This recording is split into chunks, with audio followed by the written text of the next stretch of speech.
Oke,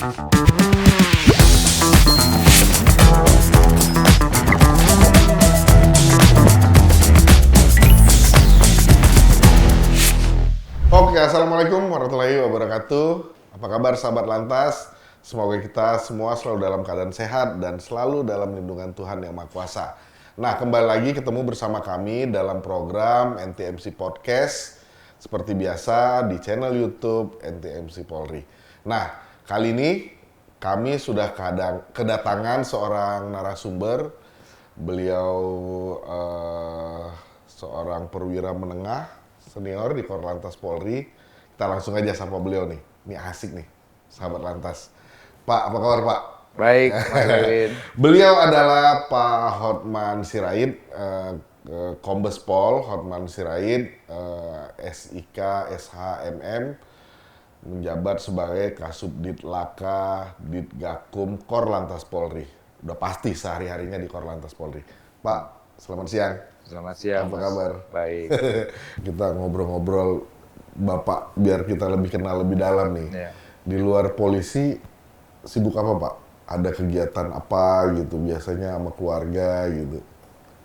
Ya sama keluarga tentu ya. Kalau lagi ada waktu lengang kita sempatkan bercengkrama dengan keluarga, ya, jalan dengan anak-anak, temuin family seperti itu. Nah kalau orang Batak itu suka banyak ada acara tuh, Iya. pesta-pesta adat. Betul. Karena kita generasi ini kalau nggak ngikuti acara-acara adat itu bisa ketinggalan, bisa hilang tuh nilai-nilai adat itu, gitu. Jadi ikut-ikut pesta adat, paling tidak ikut-ikut kegiatan keluarga dari marga saya Sirait, istri saya Samosir. Oh, istri juga orang Batak ya Pak? Orang Batak juga, tapi dua-duanya kelahiran di Jakarta. Olahraga masih aktif Pak? Olahraga sebenarnya ya tergantung cuaca ya. Kalau yang ngajak goes, ya masih goes. Kadang juga jogging. Kalau sama keluarga ya jalan pagi seperti jalan itu. Pagi itu ya. Tapi kalau pas lagi sibuk-sibuknya itu udah olahraga rebahan aja jadi. Karena kecapean tuh, jadi baru pemulihan dulu. Ya kalau lagi sama keluarga, terutama saya punya anak itu yang nomor 34, kebetulan kembar ya. Oh kembar Pak? Iya. Kadang-kadang saya bawa juga mereka ke kantor gitu kan, untuk melihat bapaknya ini kerja apa di kantor gitu. Biar tahu dia ya Pak? Tahu. Terutama saya bawa ke ruangan data. Oh. Data laka itu saya lihat, ih, kok keren dia bilang itu. Iya ini begini gambarnya. IT, anak zaman sekarang kan kalah kita dibuat masalah IT begitu. Mereka juga sudah sampai kepada artificial intelligence, kita baru AI. Baru tahu sekelumit, mereka sudah tahu ini bisa begini papi, bisa dipakai AI supaya lebih memudahkan. Wah, kita harus belajar sama mereka gitu. Iya, anak-anak sekarang dia sih kemampuan teknologinya pesat ya, mereka bisa ngikutin Pak ya. Iya.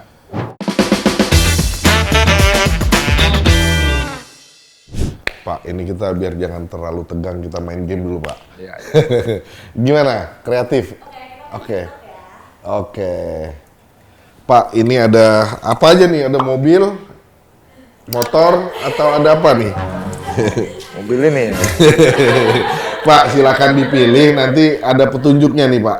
Kertas yang Bapak pilih. Langsung berapa? Satu-satu. Oh gitu. Langsung buka. Langsung Pak, silakan dibaca. Bukanya terbalik.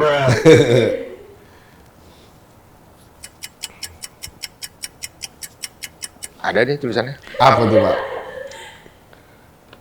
Kalau waktu bisa diulang, penyesalan apa yang ingin kamu perbaiki? Oh.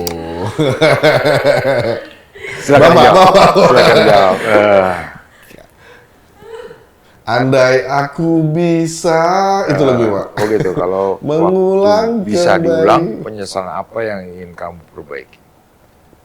Ada sih, terkait dengan tugas ya tentunya. Tugas ya Pak. Yang paling, yang sebenarnya tidak mesti itu terjadi ketika kita lebih awal mengantisipasi. Gitu.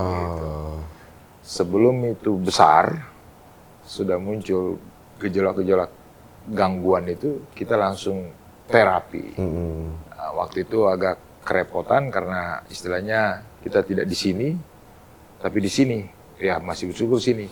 Kalau di sini kan sudah juga. Ada peristiwa harusnya nggak terjadi nih, Ya, cuma peristiwa karena nggak itu diantisipasi. saya sedikit saja tuh, tapi itu pun masih cukup baik. Tapi menurut saya itu udah miss ya sedikit. Harusnya dari awal kita bisa antisipasi. Berarti ini cukup berdampak ya Pak ya?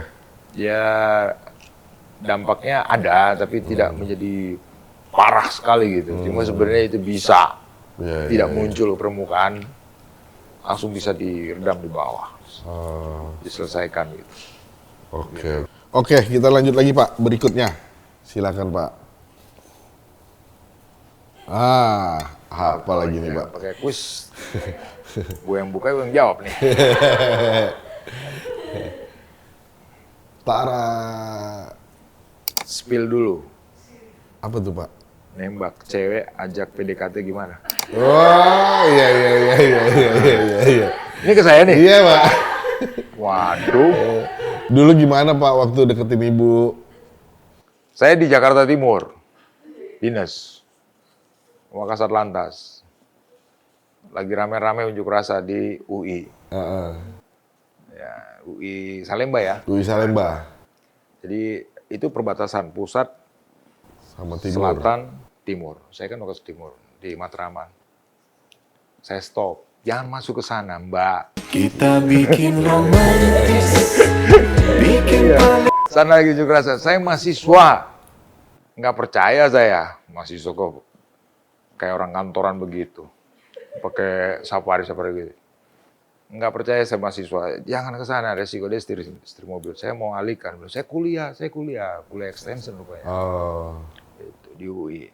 Nggak percaya, saya lihatlah identitasnya dulu. Oh, ini iya. Di situ terus ya, kalau nekat ke sana, nanti nggak percaya di mana, ada apa? Saya di sini loh. Bisa hubungi saya kalau misalnya mau ke sana. Ini bener ini, bukan ngarang-ngarang. Ya, saya kasih nomor HP saya, tapi saya perlu nomor HP-nya juga. Di situlah ceritanya. Udah selesai. Itulah jadi ibu di rumah saya. Iya. Jadi mahasiswa yang mau masuk kuliah tapi ada demo. Iya. Seperti itu. Iya. Oke Pak, kita lihat lagi Pak sesi berikutnya. Kapan berakhir ini? Saya kalau nongkrong atau ngumpul, saya tipikal yang pendiam, dengerin, banyak cerita, berisik, badut, tongkrongan, atau ngelawak. Tergantung. Tergantung nongkrongnya di mana dan dengan siapa ya Pak. Nongkrong siapa? Kalau kayak kita di sini nih, banyak yang bikin saya ini akhirnya saya agak ceriwis tuh. Tapi kalau orangnya pendiam ya udah sunyi senyap, aslinya keluar. Gitu. Aslinya berarti Bapak pendiam. Iya begitu. Nggak banyak omong ya. Iya. Dilucuti saya nih. Kalau saya dikasih kesempatan untuk balik ke umur 8 tahun, 8 tahun, 8 tahun. saya akan, nih di usia 8 tahun itu, saya justru masuk rumah sakit. Usus buntu. Oh, waktu itu Pak. Usus buntu sudah kronis. Artinya kalau bisa kembali lagi ke usia 8 tahun, Bapak mau lebih sehat lah dari waktu itu. Ususnya lancar. Lancar. Ya, waktu itu buntu. Kita pengen Masuk kan? lancar aja. Masuk. Iya Pak, iya.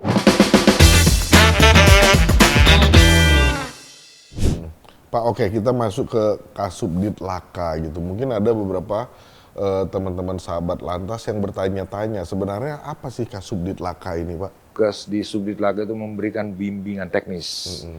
Karena di Korlantas ini kan selain masalah penanganan laka itu juga, peralatan teknologi yang terus berkembang, juga perkembangan hukum itu sendiri. Karena di sini banyak pakar hukum yang terus memberikan masukan untuk bagaimana baik ke depannya dalam penanganan gangguan kamsel di lantas, khususnya di bidang kecelakaan lalu lintas begitu. kita memproses, memberikan masukan kepada wilayah, proses hukum terhadap peristiwa kecelakaan itu, yang tidak hanya kepada sopir saja, tetapi juga kepada pihak-pihak lain yang ada kontribusi negatifnya sehingga terjadi kecelakaan itu sendiri. Itu yang sering kita lakukan kepada wilayah. Wilayah kan yang melaksanakan proses hukumnya, dari mulai lidiknya, sidik sampai berproses di pengadilan seperti itu. Penegakan hukum di bidang lalu lintas itu ada dua, baik di bidang pelanggaran dan juga di bidang kejahatan. Kenapa disebut kejahatan? Karena di undang-undang itu disebutkan ada 6 pasal yang mengkait dengan terjadinya suatu peristiwa pidana dalam suatu situasi lalu lintas itu sendiri, baik kecelakaan ataupun kerusakan jalan yang kemudian berujung pada kecelakaan, itu masuk kategori kejahatan. Pak, kami dengar di Subdit Laka tuh ada TAA namanya, Pak. TAA itu sebenarnya apa? Fungsinya buat apa sebenarnya? TAA itu singkatan dari Traffic Accident Analysis. Itu suatu metode ya, yang menangani laka lantas itu dari berbagai sumber, fakta-fakta hukum, kemudian kita gunakan alat bantu juga, digitalisasi seperti itu, sehingga bisa membuat suatu kesimpulan sebenarnya peristiwa kecelakaan itu seperti apa dengan metode TAA itu, seperti itu. Ini kira-kira 3D laser scanner itu ini Pak? Bukan atau apa ini? Ya ini alat Ini alat. 3D laser scanner, ya kan. Dia nanti akan memberikan gambaran secara 3 dimensi di TKP itu. Jadi dalam pelaksanaannya ini kan baru dipasang ya. Tetapi pada saat dia di-on-kan untuk melakukan kerjanya alat ini, kita yang harus clear agak mundur. Ini kalau TKP-nya seperti kejadian ini dibutuhkan 100 meter. Ini di mana, Yang Pak? di-scan. Ini di KM 58 nih. Oh, yang Jalan tol kecelakaan Cikampek baru-baru yang, ini ya. Waktu harus mudik yang lalu ya. Jadi kita menyekannya dari mulai awal tuh. 1 titik, 20 gitu ya. Jadi kerapatan gambar TKP itu betul-betul 1:1. Nah, gitu. Alat ini bukan hanya TKP, tapi juga dia akan men-scan kendaraan yang terlibat gitu, Mas. Saya contohkan ini ya. Iya, Pak. Ini misalnya kendaraan polisi nih. Ini kecelakaan. Ini di-scan ya. 1, 2, 3, 4. Yang rusak nih. Ya, kemudian ini hasil scan itu kan berbentuk file, itu masuk ke aplikasi, softwarenya ya. Softwarenya. Kemudian kita ambil pembanding mobil yang sama, tahun yang sama, dia kan pembanding. Nanti dia akan menghitung deformasi damage diri kendaraan ini, kerusakan yang diakibatkan kecelakaan itu berapa momentum yang menghantam dia, dan kemudian dikonversi sehingga kita bisa tahu kecepatan. Ini kalau kita tidak temukan skid mark ya, bekas rem di TKP itu, ini kita ngitungin di situ, seperti itu. Artinya bekas kecelakaan itu ada misalnya ada meninggalkan bekas rem ataupun tanpa ada meninggalkan bekas rem itu bisa dideteksi dengan alat-alat di TA ini ya Pak ya. Gitu. Oke. Pak, kami juga sempat dengar Bapak tuh sempat studi banding nih ke Swiss ya waktu itu. Bisa cerita nggak Pak? Ya pada saat itu kita pengen lihat kan seperti apa alat ini dibuat, akurasinya seperti apa di pabriknya di Swiss sana. Kemudian kita pengen tahu dong polisi sana yang menggunakan polisi mana aja untuk proses hukum itu. Ya kita dengar mereka penjelasannya. Dan ternyata sangat membantu mereka dalam proses penanganan laka lantas itu. Separah apapun mereka ini, kalau di kita terhadap kasus laka lantas yang menonjol memang tim TAI cepat untuk turun mengambil sebelum ada perubahan yang mayor ya terhadap TKP itu. Seperti itu. Jadi datang kami ke sana ingin tahu bagaimana keunggulan alat ini, kemudian menanyakan langsung kepada polisi sana. Itu kan ada polisi sana ya. Polisi Polandia tuh pakai, kemudian mereka menjelaskan bahwa terbantu. Dan kita sampaikan juga apa sama dengan mereka. Kita buka di polisi Indonesia, Polantas, ya, menangani laka itu bukan ujungnya untuk proses hukum saja. Iya. Proses hukumnya jalan, ya kan? Tapi itu kan harus dianalisis seperti apa. Kalau itu kejadian berulang, itu hitung-hitungannya menjadi black spot. Jadi sebenarnya apa yang gagal di situ? Apa yang membuat sering terjadi kecelakaan Penyebab Ya. kecelakaan itu Ya. apa lebih? Nah, itu ya, ternyata Pak? faktor jalankah atau faktor visibilitas atau segala macam. Nah, itu kita rembukan dengan stakeholder lainnya yang tergabung dalam 5 pilar itu ya. Ya, bisa perhubungan, bisa PUPR dan turunannya semua dan satuan kerja di bawahnya untuk kemudian sama-sama melakukan perbaikan. Ya, beberapa tempat ya kayak di kilometer 72 itu kendaraan bus itu ngebuang korbannya 8 lebih itu meninggal dunia di tempat. Ternyata rambu yang dipasang memberikan informasi yang lebih awal kepada pengemudi yang akan keluar situ. Kecepatan masih tinggi. Jadi kalau dia mau keluar, tentunya ada rambu. Kamu lewat depan, pakai kecepatan rambu ini. Kamu kan selamat. Dengan kecepatan itu, kemiringan dan radius jalan tikungan itu sudah diukur gitu. Nah, alat ini juga membantu. Sebenarnya sudah tepat atau tidak dengan kemiringan jalan dan kecepatan yang direncanakan untuk di ruas di tikungan itu. Seperti itu. Oke Pak, terakhir karena ini sesi terakhir, closing statement, mungkin ada himbauan buat masyarakat dari Kasubdit Laka atau dari Bapak secara personal, silakan Pak.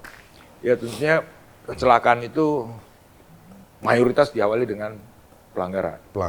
Pelanggaran itu macam dari mulai hal-hal yang harus dia lakukan sebelum berkendaraan, fisiknya, udah jelas dia capek, udah jelas dia kurang tidur, tapi dia paksa juga, itu kan suatu apa ya, sengajaan gitu ya, atau tidak sengaja dia abaikan ke kondisi kendaraannya yang belum siap. Baik, Pak Hotman, terima kasih banyak udah mau hadir berbagi dengan kami. Semoga sehat terus, semangat terus, Sama-sama, lancar nih ya. operasi lilinnya Pak. Amin. Terima kasih. Oke, sahabat Lantas, itu tadi obrolan kami bersama Kombes Pol Hotman Sirait, Kasubdit Laka Korlantas Polri. Saksikan terus NTMC Podcast tentu saja di channel YouTube NTMC Korlantas Polri. Terima kasih. Assalamualaikum warahmatullahi wabarakatuh.